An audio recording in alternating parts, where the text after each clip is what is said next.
Hey guys, by request, I have made baked macaroni and cheese. So stay tuned and you're gonna watch, see how I make it. There's no written recipe to this.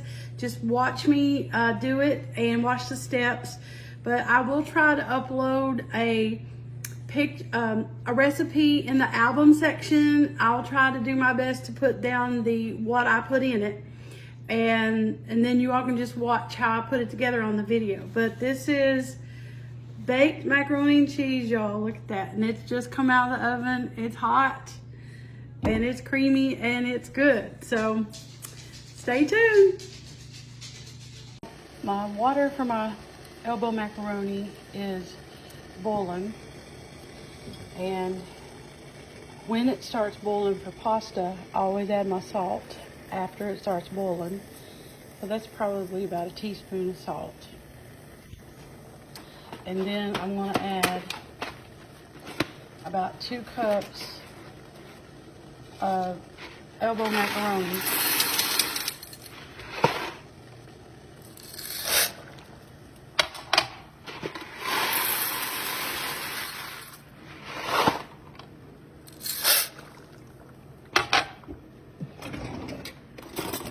And once my pasta's in, I give it a stir.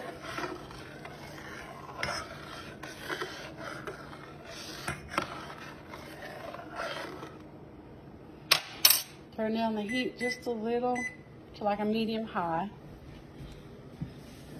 And I always cook my pasta and drizzle just a little olive oil in the water. So let that boil until it's tender.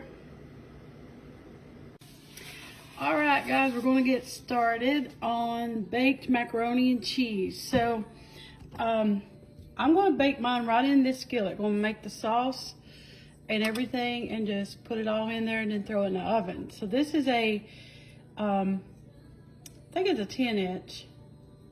10-inch cast iron skillet, and I'm going to bake mine in that. So the macaroni is already cooked. It's just sitting over here hanging out. So this is how I do mine. So you're going to start out, that's a half a stick of butter, and that is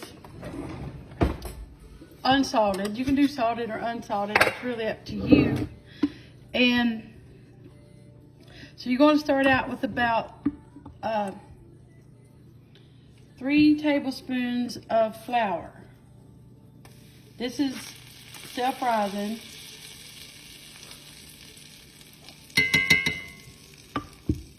So you're making a roux, basically. This is a sauce. So the flour is going to help thicken the sauce. So this is, let me turn my heat down. This is about a medium heat. And you want to stir this until your flour is kind of cooked and not raw, so it won't be pasty. Then we're going to add 2 cups of milk to this.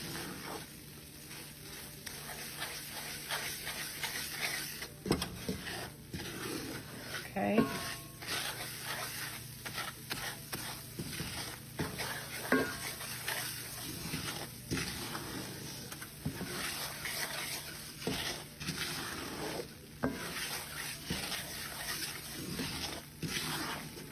Now I can smell it. You can also smell flour when you do a roux like this, whenever you're making a gravy or a sauce and you're starting out with flour. You can smell the flour once you start cooking it. And when you kind of get that smell, then you know it's good and not going to be raw. So it's 2 cups of milk, and I always use evaporated milk. Actually, I'm just going to pour the whole can in. A can of evaporated milk is 12 ounces. So I'm going to need 4 more ounces to make 2 cups. So evaporated milk, guys, is very concentrated. So whenever you're using milk, when we always make gravy, we'd use evaporated milk, but we'd add water to our milk to it. And you can do that because evaporated milk is concentrated. And because it is, you can add water. So this is 12 ounces. That's a whole can of evaporated milk. We always called it cream growing up. So I'm going to add about a half a cup more of water to that.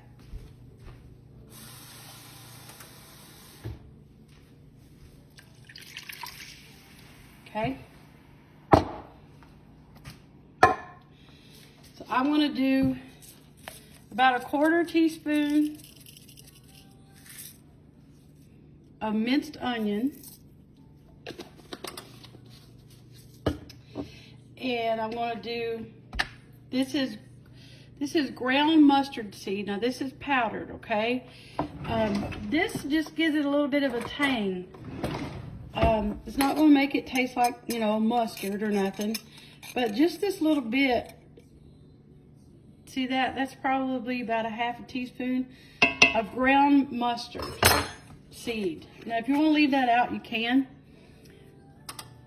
but I love the, I just like the tang it gives. We like ours a little hot, so you can, this is optional too.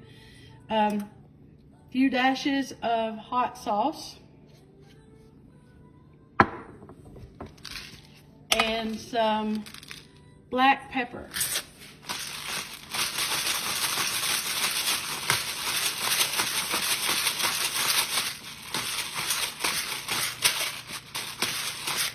That was probably about a half teaspoon. Now my heat's been turned down. I'm going to change over to my whisk here.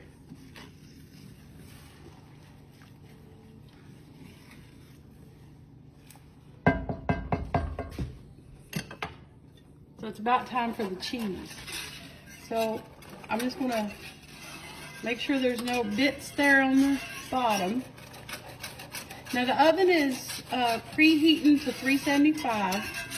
You're going to bake this until it's brown and bubbly. Let me give you just an overview of what kind of cheese I'm putting in. This is Colby Jack. Now you can use whatever cheese you want. You can use cheddar, sharp cheddar, mild cheddar. I don't know, that's just some cheese that I have laying around. Guys, I really, you know I don't use recipes. This is just stuff that I make. I've never really went by a recipe when I made macaroni and cheese. I've used recipes through the years, but I've always kind of modified and made it the way I wanted through the years. So this is how I make it and how I've adapted my own twist of baked macaroni and cheese. So you can add as much cheese as you want, really. It's just according to how cheesy you like it, okay? So let me turn this down because this skillet gets hot. Cast iron gets really hot. So I want to put that in there. It's thin. And I am also putting a block of cream cheese, okay? I add cream cheese to mine, just makes it creamier. And I'm adding the Colby Jack. Now this is just cheese that we had. If I had cheddar, I'd probably just do all cheddar or sharp. I like a little sharp cheddar in with macaroni and cheese. I don't use Velveeta. I use real cheese. You want to use Velveeta, you can. You could still add in that cream cheese. It would be good. So you're basically creating a cheese sauce here. So you're going to let this melt. And it's going to take a few minutes. So I'm going to let this melt. Turn it down so it don't scorch. Now you have to keep it while you're doing this cheese sauce. Now all I'm going to do when we get done, I'm just going to add the macaroni in here. But anytime you're working with cheese sauce, it will burn really quick. And if you are going to be using a cast iron like I am, it will get very hot fast and it'll burn on the bottom. So make sure you're keeping your heat down. Let it melt slow. So we'll come back in just a minute when it's all melted. All right, y'all, it's ready to add the macaroni in. And it is, I turned the heat off. I want to give it a taste.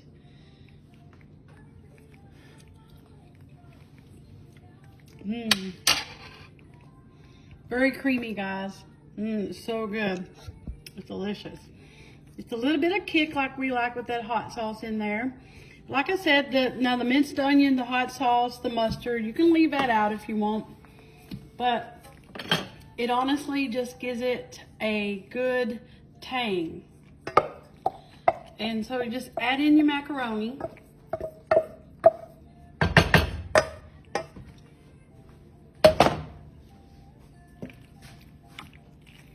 Now I'm going to bake it for about probably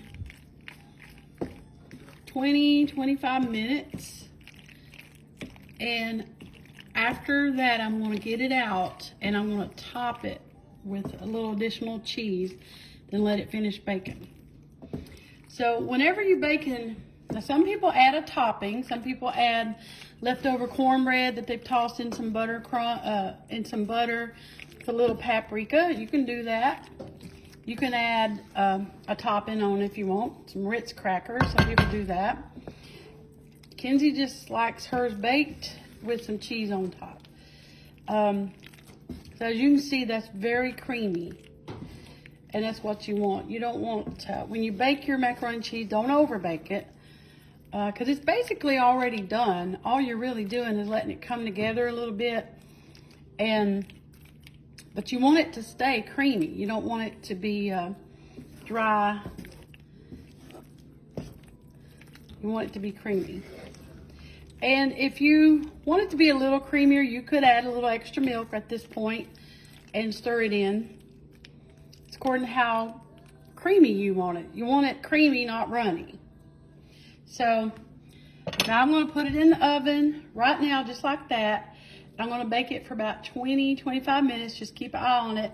When it comes out, I'm going to top it with some remainder shredded cheese here. Probably another 1.5 cups on the top.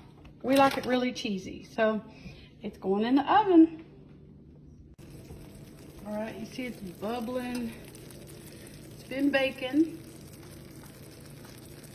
for about 20 minutes, and I am fixing to put the rest of the cheese on top.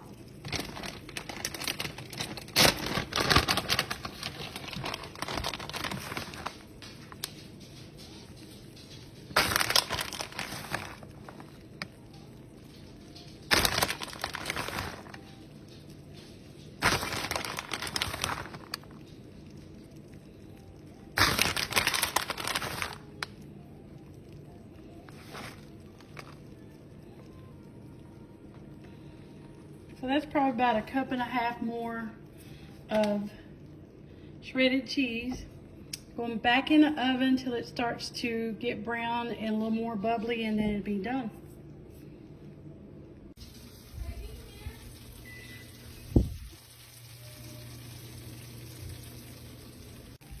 All right, guys, it is done. So let me give you a little tip. You can always put the oven on broil and brown the top like right for the last few minutes. I usually do that. So I did put it on broil and let it get brown, and then let it sit for about 10 minutes before you serve it, because it's really hot, and give it time to just come together. And it's going to be so good, y'all, so good. Baked macaroni and cheese.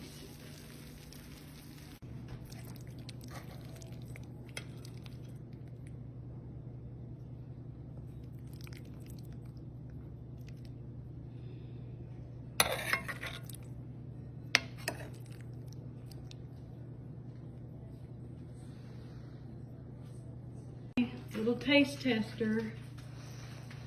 What do you think, Ken? It looks just like Chick-fil-A's. Ooh, it looks like Chick-fil-A's. It smells like it, yeah. It does look just like it. All right. It's been cooling, so it shouldn't burn the hair off the tongue too bad.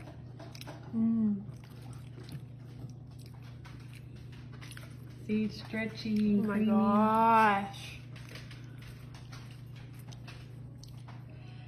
How's it taste? This is her breakfast. Her and her buddies that eat it, though. It's a little warm. So guys, this is, you can do a lot of things with this. Some people want to add stuff, but don't mess with it. It's just, kids would take a hissy fit if I added broccoli or something to it. Yeah. But that's just good old Southern baked macaroni and cheese. And I think for us, we add a couple dashes of the hot sauce and a little bit of the dry mustard. Gives it like a tang. It's good. And it's still creamy. The cream cheese So makes a good. difference too. And there you go, guys. Good old baked macaroni and cheese. Perfect for Christmas time or any time. Macaroni and cheese can be for any kind of dinner. We have it with meatloaf, fried chicken, then we turn around, have it with barbecue. Yeah, that's the best. Yeah, we like it with our rib dinner. So there you go, guys. Good old baked macaroni and cheese. Kenzie approves. All right. Thanks for watching Mountain Cooking with Missy. It's worth nothing fancy. Just good eating. Just good eating. Bye, y'all.